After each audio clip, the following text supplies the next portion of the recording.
है एक नजर आज की खास खबरों पर। प्रधानमंत्री नरेंद्र मोदी ने सोमवार सुबह नई दिल्ली स्थित एम्स अस्पताल में कोरोना का टीका लगवाया। पुडुचेरी की सिस्टर पी निवेदा ने प्रधानमंत्री मोदी को भारत बायोटेक की वैक्सीन लगाई। आज से ही देश में कोरोना का टीका लगने के दूसरे चरण की शुरुआत हो गई है। केंद्र सरकार ने पिछले महीने ये फैसला लिया था कि प्रधानमंत्री सभी राज्यों के मुख्यमंत्रियों को भी दूसरे चरण में कोरोना का टीका लगाएंगे। इसके अलावा सभी सांसद और सभी विधायक जो 50 साल से ऊपर की उम्र के हैं, उन्हें भी कोरोना का टीका लगाया जाएगा। प्रधानमंत्री ने कोरोना का टीका लगवाने का फोटो भी ट्वीट किया है और कोरोना के खिलाफ इस जंग में डॉक्टर्स और वैज्ञानिकों के काम की तारीफ की। टिकटॉक गर्ल पूजा चौहान आत्महत्या मामले में महाराष्ट्र के वन मंत्री संजय राठौड़ को आखिरकार रविवार को इस्तीफा दे देना पड़ा। सोमवार से महाराष्ट्र विधानमंडल का बजट सत्र शुरू हो रहा है। विपक्ष ने चेतावनी दी थी कि राठौड़ से इस्तीफा नहीं लिया तो सदन नहीं चलने देंगे। इस दबाव के चलते मुख्यमंत्री उद्धव ठाकरे ने संजय राठौड़ को मुख्यमंत्री आवास वर्षा बंगले पर बुलाया और उनसे इस्तीफा लिया। वन मंत्री पद से इस्तीफा देने से पहले संजय राठौड़ ने मंत्री पद बरकरार रखने की अंतिम कोशिश की। उन्होंने मुख्यमंत्री उद्धव ठाकरे से जांच रिपोर्ट आने के बाद निर्णय लेने की भावनात्मक अपील की। क्राइम ब्रांच की टीम ने एक नाबालिग लड़की से जादू टोना सिखाकर तंत्र मंत्र कर नोटों की बारिश के बहाने युवती का शोषण करने हेतु तथा 50 करोड़ की भागीदारी देने के आरोप में एक तांत्रिक सहित 5 लोगों को पुलिस ने गिरफ्तार किया है। आरोपियों के नाम इस तरह है: डीआर उर्फ सोपान हरिभाव कुमरे, विक्की गणेश खापरे, विनोद मसराम। यह सभी आरोपी चंद्रपुर जिले के निवासी है। युवती के शिकायत पर पुलिस ने उन्हें गिरफ्तार कर लिया है। उपरोक्त कार्यवाही अतिरिक्त आयुक्त सुनील फुलारी और पुलिस उपायुक्त राजमन के मार्गदर्शन में की गई है।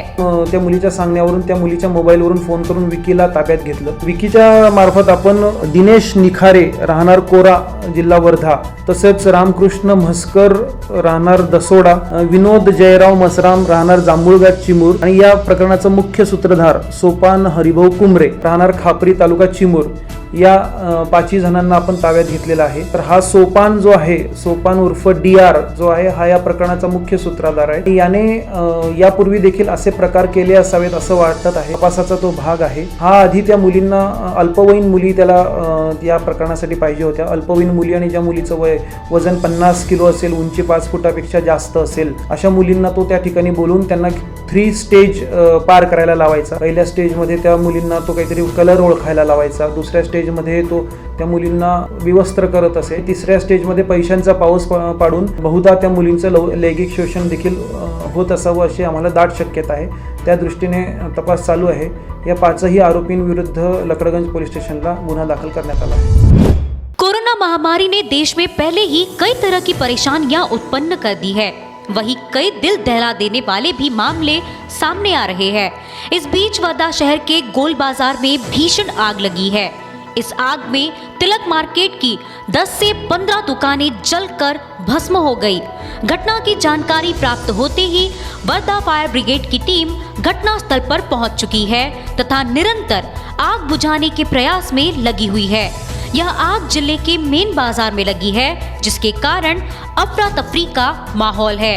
साथ ही आग में फल एवं सब्जियों की दुकानें तथा गोदाम पूरी तरह से जलकर राख हो गए हैं। फायर ब्रिगेड की गाड़ियां निरंतर आग पर नियंत्रण पाने के प्रयास में लगे हैं। आज सवेरे 9 बजे के दरमियान भाजी मंडी गोल बाजार, वर्धा का सेंटर बाजार, भाजी मंडी बोलते हैं, गोल बाजार करके, यहाँ करीबन 9 बजे के दरमियान आग लगी है। आग बुझाने के लिए अग्निशमन दल को जैसा पहचान किया गया, 5-7 मिनट अग्निशमन दल आ गए, लेकिन आग का प्रकरण बहुत भयंकर रहने से आग बुझाने में थोड़ा समय लगा और आग को काबू पाने में बहुत समय लगा। इसलिए हमने अपनी अब अग्निशमन दल चालू रखते हुए देवली की बाजू भी एक गाड़ी बुला लिए थे।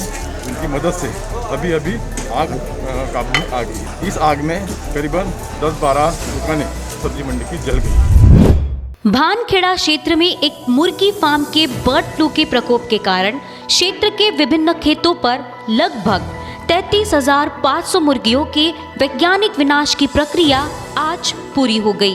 भोपाल के राष्ट्रीय उच्च सुरक्षा पशु चिकित्सा संस्थान ने भानखेड़ा क्षेत्र के धीमान पोल्ट्री फार्म में पोल्ट्री पक्षियों में बर्ड फ्लू के प्रकोप की सूचना दी है।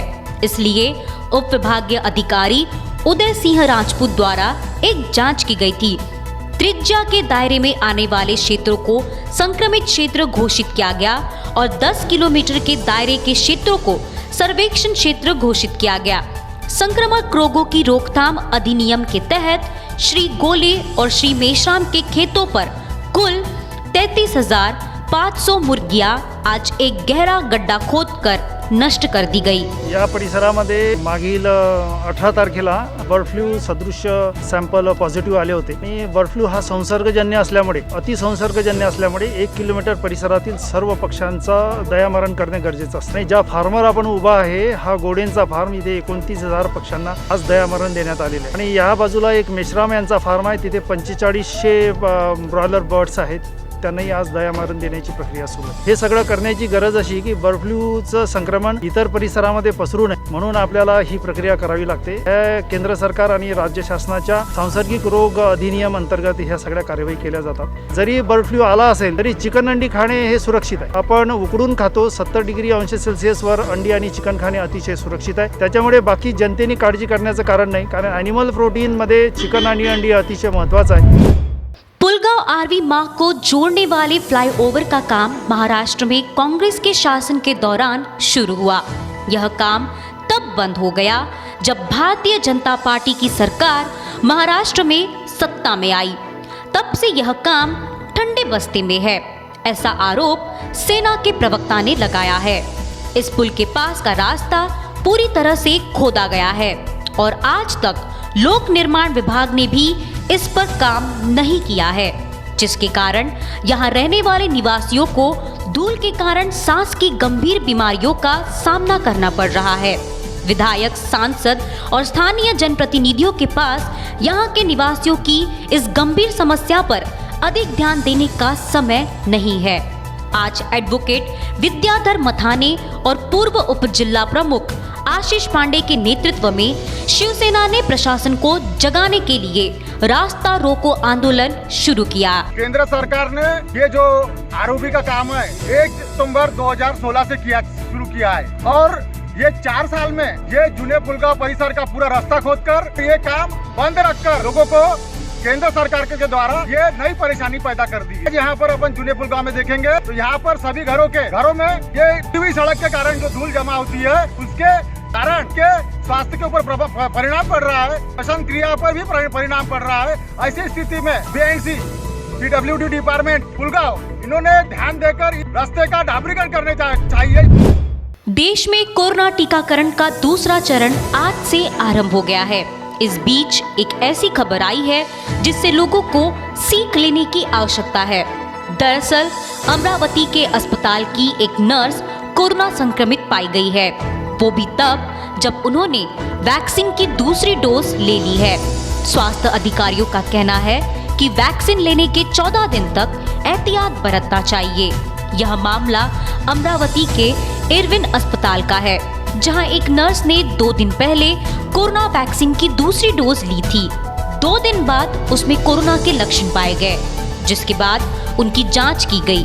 टेस्ट में उसके कोरोना संक्रमित होने की पुष्टि हुई है। कोरोना संक्रमण की दूसरी लहर विदर्भ के हर जिले में फैल रही है, जिसके परिणाम स्वरूप रोगियों की संख्या में वृद्धि हुई है। जिला प्रशासन ने नागरिकों से इस बीमारी पर अंकुश लगाने के लिए सावधानी बरतने की अपील की है। इन सावधानियों में फेस मास्क पहनना, सामाजिक भेद और बार-बार हाथ धोना शामिल है। पुलगांव प्रशासन ऐसे लोगों को रोककर उन पर आर्थिक दंड लगा रहा है जो इन सावधानियों को नहीं बरत रहे हैं। यह कार्यवाही प्रशासनिक अधिकारी अमर बागरे, अनुप अग्रवाल, अश्विन फुलझले, परियोजना अधिकारी हजारे, मेजर सुनील परिहार, निखिल आटे द्वारा की गई है। तमाम अपडेट्स में बने रहने के लिए देखते रहिए एजीपी न्यूज। हमारे चैनल को सब्सक्राइब करें और बेल आइकॉन दबाना ना भूलें।